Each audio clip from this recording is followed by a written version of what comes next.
most sublime and transcendent episode in the entire history of the World Trade Center would come in the first dark and difficult years after its opening, while the city lay deep in the worst financial crisis of its history, and while the towers themselves, still unfinished on the uppermost floors, seemed to stand as a painfully extravagant monument to folly and misguided ambition. For 6 years following his epiphany in the dentist office in Paris, Philippe Petit had nurtured his dream, painstakingly perfecting his skills as a high-wire artist and devouring everything he could find about the Twin Towers. In early January 1974, he flew to New York City for the first time in his life to put in motion the next elaborate phase of the illegal escapade he now called simply the coup. He was 24 years old. When I came to New York, it was winter, and I had a little journal or a little whatever. I wrote my thoughts, and I thought, it's old, it's dirty, it's full of skyscrapers. I love it. That was my first little entry, the first day I saw New York. I remember my first encounter with the Twin Towers. I got out of the subway, it was a long subway ride, and out of the darkness, I emerged at the base of one of the tower and look up, and like a slap in the face, I saw that my dream was impossible. I mean, it was right there in aluminum and glass and steel and concrete behind it. It was right there. It said impossible. And yet somehow I actually find myself trespassing over the plaza, still under construction, and sneaking in one of the tower and climbing inside the building until I find myself very close to the top, and until there were no more windows, no more partitions. They were just the skeleton, the beautiful steel columns and beams of the building. And then I emerged, and there were no gates, there were nothing to protect you from the devouring void. And I turned and I looked, and the second I look at the other tower, another time the word impossible etched itself inside me. But somehow I went back down and looked again from the street, and there I realized it's impossible, but I'll do it. And there was the beginning of a second wave of work, the real work, the work of getting into the building, not into archaeological findings or architectural magazines, but this time it was the monster, the beast, getting into the belly of the beast every day, which I did, hiding myself, disguising myself, sneaking, being caught, abandoning the project, going back to it for 8 months, 8 months in New York. And the towers, the more I got to know them, the more they become an ally. That's why when I say I conquered them, probably it's wrong. I married them, certainly. But they became my friends. It was 1974. And remember now, I had opened the tower at the end of 70, and I wanted public relations. I needed publicity. I had at least 10 million, 12 million square feet of space. And one day, a young journalist, he said he was, named Philippe Petit from France, showed up in my office with 2 photographer friends of his. These were his buddies. And he said, you know, I'd like to do an article on the World Trade Center. And I said, welcome, that's great. And naturally, I never asked, show me your credentials. And later on, I recognized that the subject always got back to how do those towers move in the wind? Wall Street was just beginning to come to life when, at a little past 7, on the morning of August 7th, 1974, Philippe Petit stepped out onto the slender thrumming wire that stretched across the immense shimmering void. Whenever other worlds invite us, whenever we are balancing on the boundaries of our limited human condition, that's where life starts. That's where you start feeling yourself living. So when I found myself 1 foot on the wire, 1 foot on the building, and ready to decide to shift my way to become a bird, it was not something new. And after a few steps, I knew I was in my element. I didn't even take the full length of the crossing to get to know the rigging and the vibration of the building and the wire. And then very slowly as I walked, I was overwhelmed by a sense of easiness, a sense of simplicity. And actually, I can be seen on the first pictures smiling probably out of disbelief.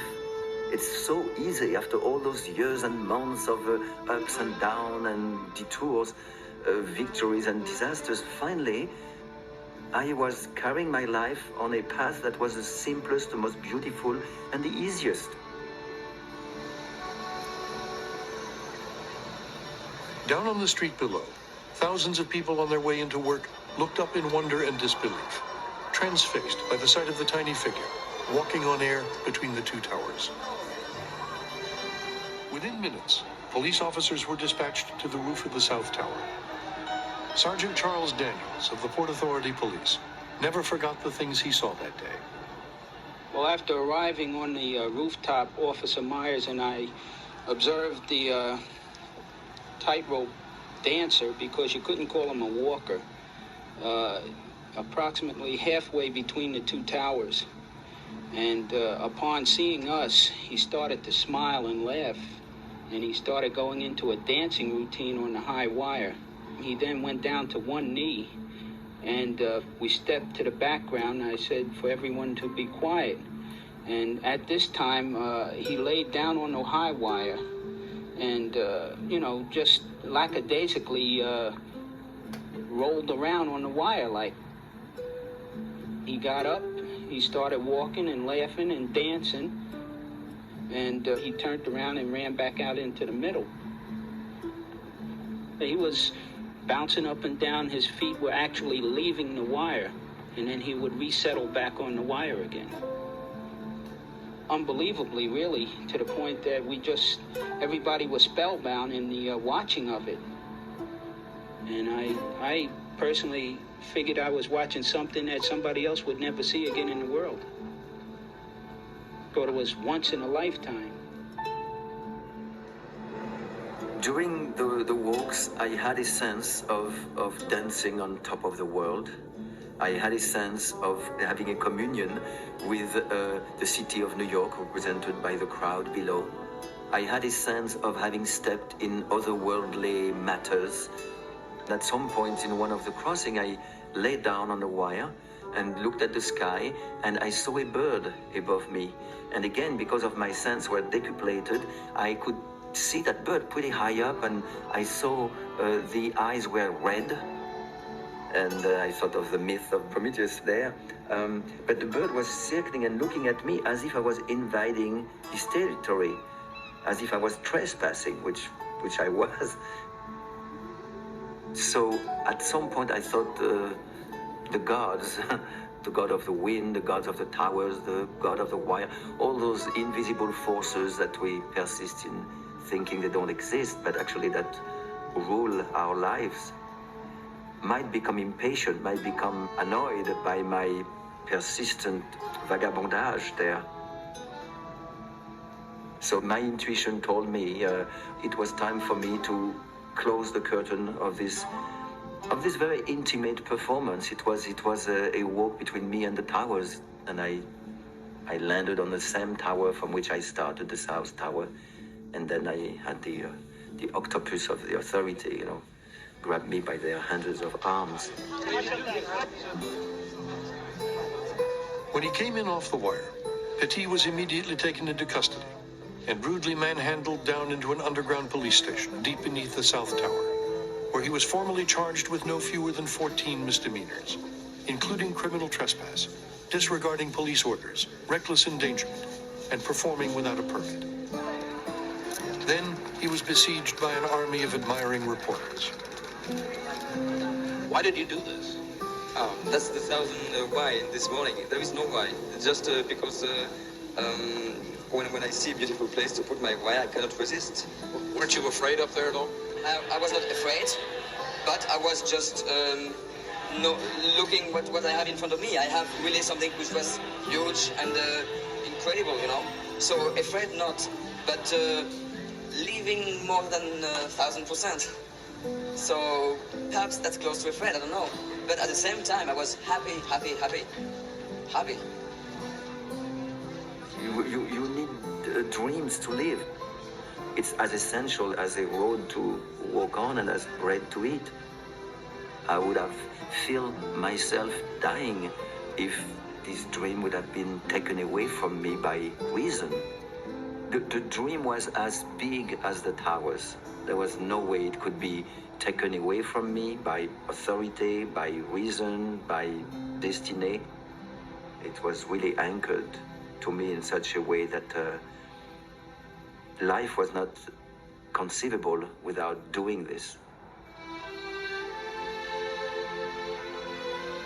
The astonishing feat of high wire poetry was the highest point in Philippe Petit's life, and in many ways, in the life of the Twin Towers themselves. As Guy Tozzoli had predicted, the exploit was front-page news around the country and around the world. And Petit himself became an instant folk hero, and nowhere more so than in New York. In the end, thanks in large part to Tozzoli himself, who personally interceded with the judge, all charges were dropped, and the 24-year-old Frenchman was sentenced instead to perform for a group of children in Central Park. Philippe Petit was the first person to humanize these things. You know, he put a human mark on them. He said, I don't care about your architect and your plans for world trade. I'm going to walk this thing. And there he did, doing this amazing feat in which the whole city applauded. Because, first of all, it took guts and skill. But also it took these two buildings and he conquered them in some astonishing way that had the whole town cheering. But it was an astonishing moment. And after that, it never happened again. It's as if you did that once. It was not to be repeated. Fabulous, you know, it's just that this guy had done this and it made the towers belong, if you would, more to New York. Petit himself would never lose his deep love for the towers.